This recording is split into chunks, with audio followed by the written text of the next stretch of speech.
The movie theater experience isn't quite what it used to be. It turns out the wages of woke entertainment are death. Not a whole lot of reasons to go to movie theaters. And as Hollywood heads to Las Vegas for CinemaCon, Variety recently spoke to theater owners of circuits big and small across the country to get a sense of the challenges and triumphs of running a multiplex in post-pandemic times. And here to talk to me about that is my good friend, Aaron Sparrow. How you doing, Aaron?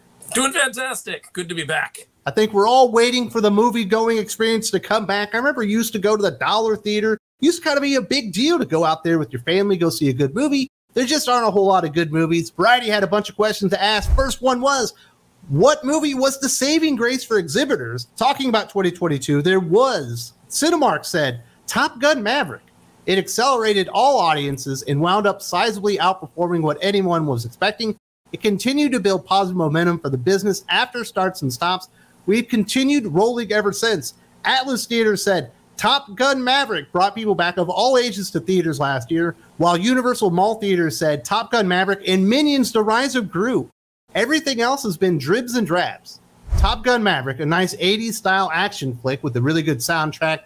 Beautiful people on the screen doing just amazing stuff with practical effects. That's not a whole lot of CGI, but we rarely get a movie like that, Aaron Sparrow. No, it's true. And if you look at the movies that are rocking the box office right now, Mario is killing it. It's may have already passed $1 billion by the time people are watching this video.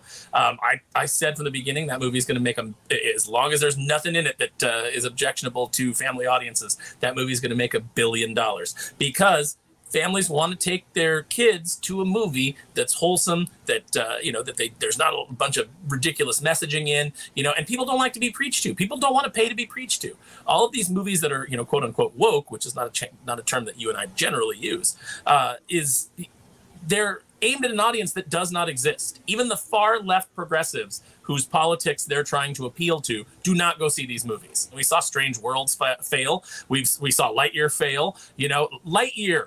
A Buzz Lightyear movie. And, people were, but everybody who watched the trailer that I knew who doesn't follow these sort of things, doesn't follow like pop culture news, was like, what is this? What exactly is this? Like, they didn't get the point across in the trailers of what it was. And if people did get it, they were like, so it's like the real Buzz Lightyear? I don't care about that. I care about the toy Buzz Lightyear. They didn't go see it. So they continued asking questions about these movie theaters. They said, what is the biggest challenge facing movie theaters?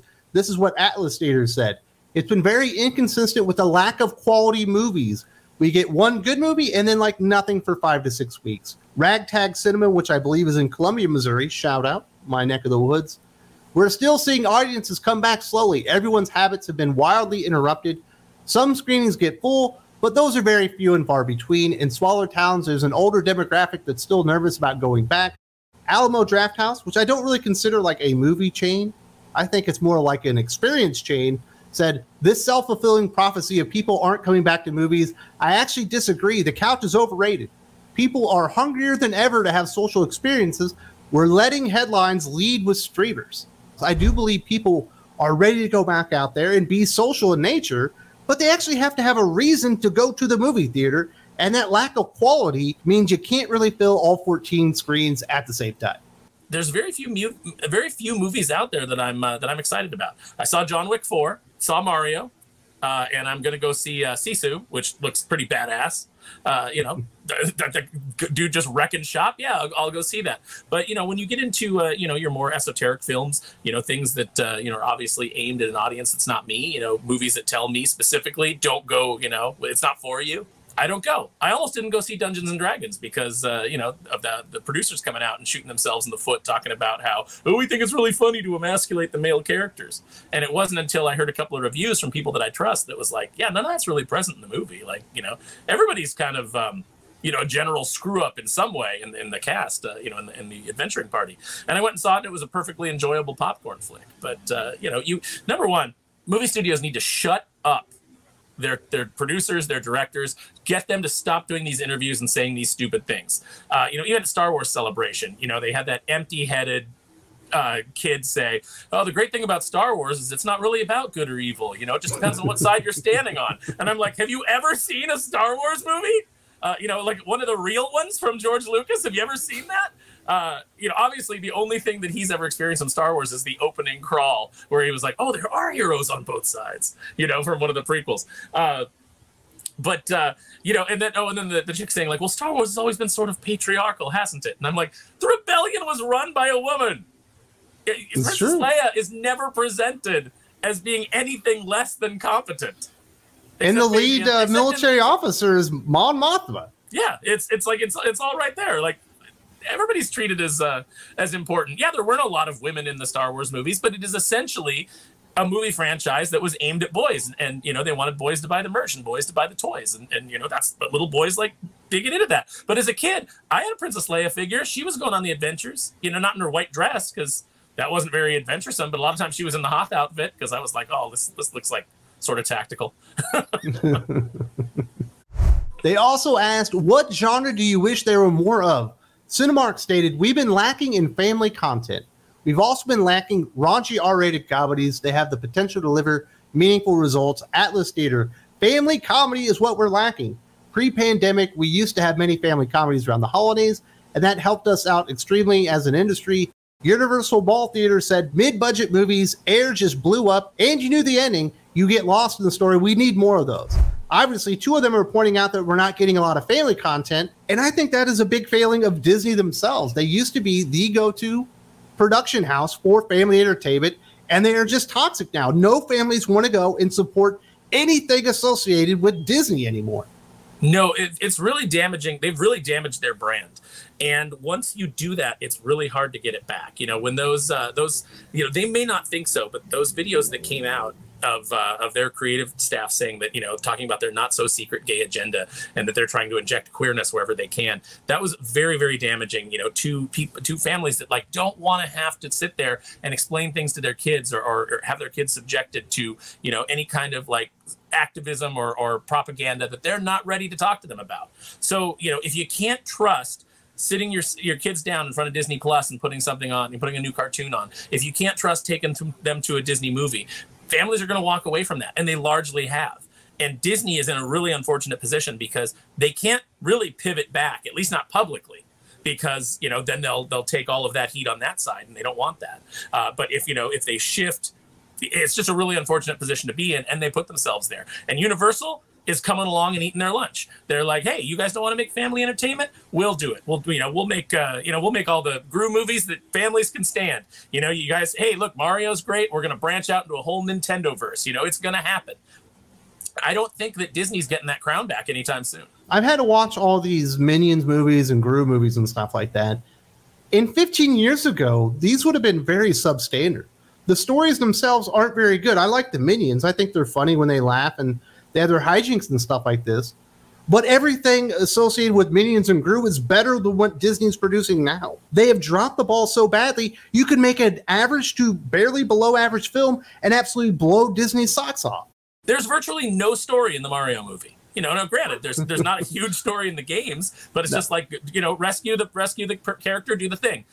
You know, but there's lots of references in there, lots of great visuals, lots of just like kind of fun stuff. You know, if you're an old school Mario fan, there's plenty of stuff in there for you. And if you're a kid, there's lots of bright colors, lots of actions, lots of little, you know, comedy going on. Wasn't really a lot for me as an adult, like comedy wise. You know, they didn't really have that nudge, nudge, wink, wink that, like, you know, Pixar used to be really good at, where it's like, here, the kids are enjoying, you know, Kevin and the dog that talks, you know, from Up, you know, enjoying Doug, you know, doing his little squirrel bit. But, you know, parents are really into kind of like the narrative of Carl and his loss and things like that. You know, Pixar used to be the best at that. And then they got rid of John Lasseter.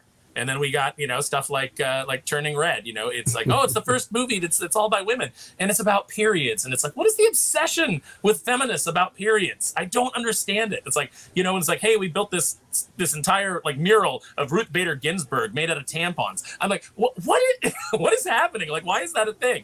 But it is, and they try and push it. You know, they try and push it in their films, and families don't respond. Families are like, nah, we're not doing that. Is superhero fatigue real? This is what Cinemark said. I don't think so. Compelling stories always prevail. Atlas Theater said, yes, I do. A prime example is Ant-Man and the Wasp: Quantumania and Shazam 2. Those were mediocre at best, and they didn't have legs.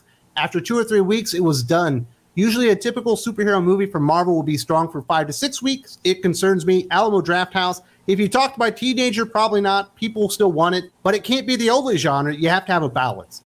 So what's interesting is they're talking about the quality of the movies. And I think that's really what Marvel has done. The oversaturation of Marvel ended up destroying their own product because they had to hire so many people that weren't qualified to make these movies to begin with. Well, they started doing what the comics did. You know, they copied the comics in more ways than just the all new, all different, you know, replacement of the heroes. They also started casting directors the way that they cast writers in the Marvel Universe. It's like, oh, you have diverse demographics. We'll put you in charge of this, you know, big budget movie. What'd you do before? Oh, just a little documentary? Ah, it'll be fine, you know, and we'll throw you in there. And, you know, so you get Chloe Zhao doing Eternals.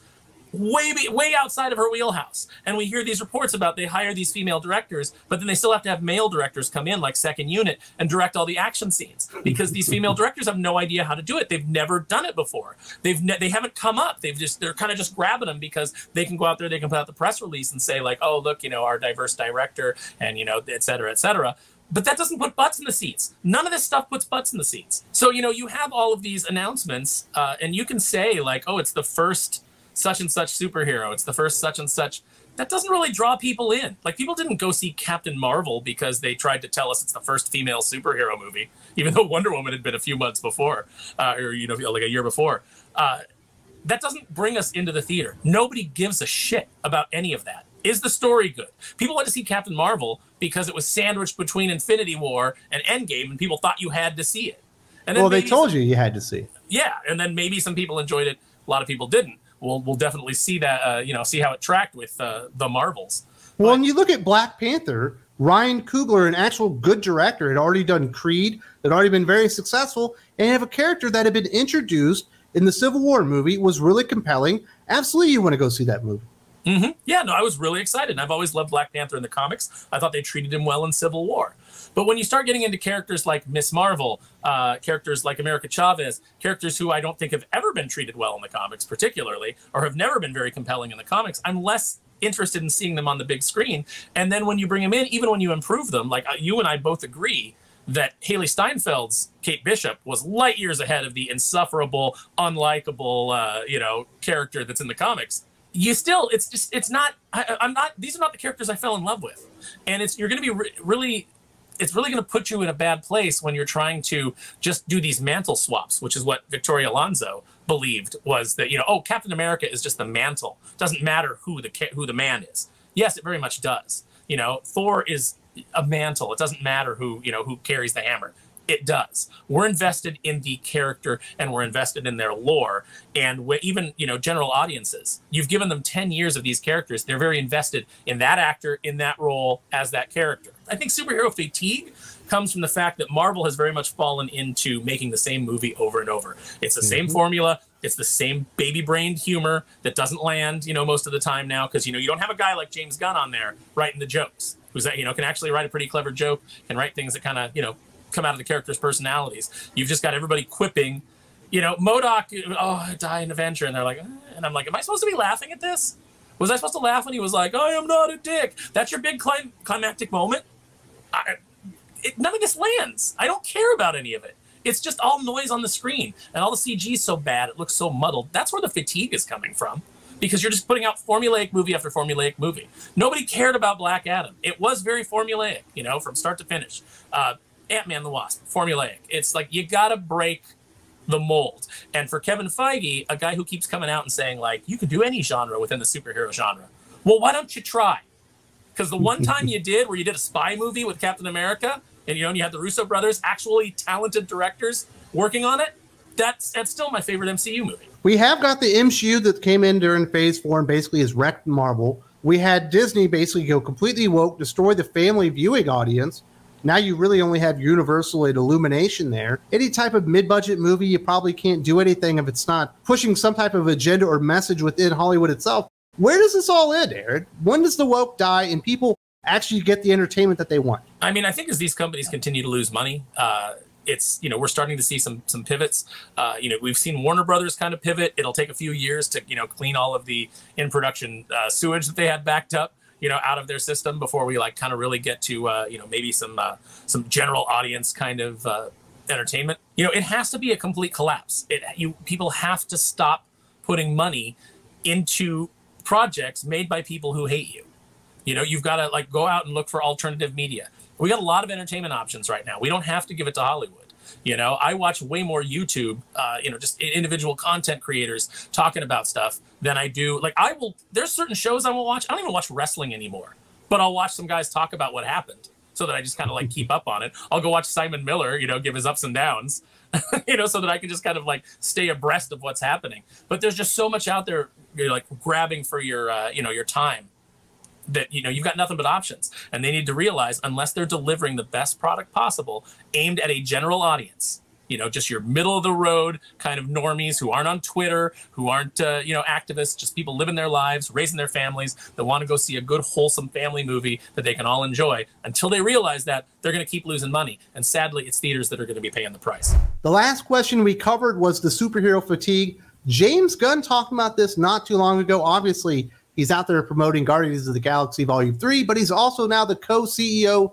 of DC Studios. He's kicking off with Superman Legacy. Superhero fatigue, I don't think it's real, and neither does he, and he has a plan to battle it. If you haven't seen this video on James Gunn's opinions on that, definitely check it out right now. There's also a link in the video description.